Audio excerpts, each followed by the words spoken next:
আসসালামু আলাইকুম, সবাই কেমন আছেন? আশা করি সবাই ভালো আছেন। আমরা আল্লাহর রহমতে খুব ভালো আছি। চলে আসলাম নতুন একটা ভিডিও নিয়ে। আর ভিডিওর শুরুতেই দেখতে পাচ্ছেন মেয়ে তার মায়ের জন্য স্কুল থেকে ফেরার পথে ভালোবাসা নিয়ে এসেছে। আর ভালোবাসা কেন বললাম? ফুচকা হচ্ছে মেয়ে মানুষের কাছে একটা ভালোবাসার নাম। আর ফুচকাটা আমার মেয়ের কাছে আর আপনাদের আপার কাছে অনেক ভালো লাগে, তাদের প্রিয় একটা খাবার। আর এই যে মেয়ে যে স্কুলে পড়ে, ওই স্কুল থেকে নিয়ে আসলে ওই ফুচকাটা বেশি পছন্দ করে। মা তার মেয়েকে ফুচকা বানিয়ে খাইয়ে দিচ্ছে, মেয়েও অনেক আনন্দ সহকারে খাচ্ছে। তা এখানে দেখতে পাচ্ছেন আমাদের বাড়ির কিছু পালা হাঁসগুলা বাড়ি থেকে বের হয়ে যাচ্ছে।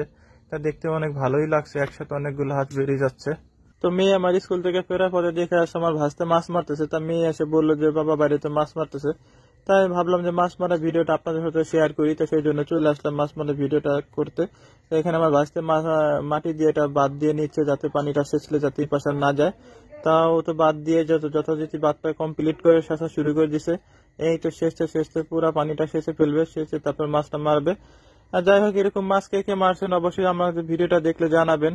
কারণ এরকম মাছ যারা ছোটবেলায় গ্রামে এখনো যারা আছে, তারা এই একমাত্র বুঝতে পারে যে এইরকম করে মাছ মারার মজাটা কিরকম। দেখ, ও পানিটা পুরোপুরি সেচে ফেলেছে, আর এখন যা মাছ আছে মাছ মারতেছে।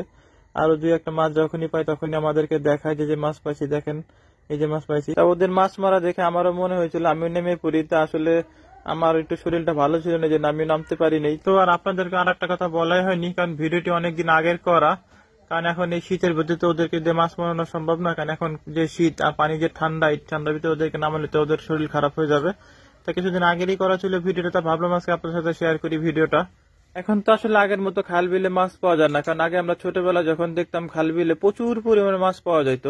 আর শুধু খাল বিলে না, বৃষ্টি নামলেই দেখতাম দেখতাম বৃষ্টির পানি যেখান দিয়ে যাচ্ছে ওখানে শিং, কই, এই মাছগুলা এমনিতেই পানি দিয়ে উঠে আসতো। কারণ আসলে ওই মাছগুলা এখন আর দেখা যায় না ওইরকম, আর এখন দেখা যাবেও না মনে হয় কখনো।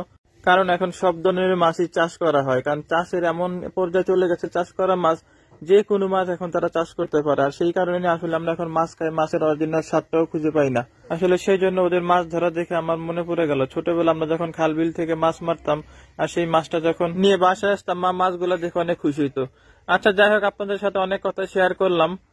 মাছ মারার ফাঁকে অনেক কথা বলে ফেললাম। তা দেখেন, ওরা এখন মাছ মারা শেষ করে ওরা দুইজন দুজনের সাথে কত দুষ্টামি করতেছে। কারণ এরকম কাদা মেখে দুষ্টামি করা কতটা মজা, সেটা একমাত্র যারা করেছে তারাই বুঝতে পারবে। আসলে যাই হোক, ওদের এখন মাছ মারা শেষ করে ওরা এখন উঠে পড়েছে। আর কত কি মাছ ধরলো আপনাদেরকে সেটা দেখাবো। এখানে মাছ ওরা ধুয়ে পরিষ্কার করে নিয়ে আসছে। আর এখানে মাছগুলা বেছে নেওয়া হচ্ছে, কারণ মাছগুলা অনেক রকমের মাছ এখানে।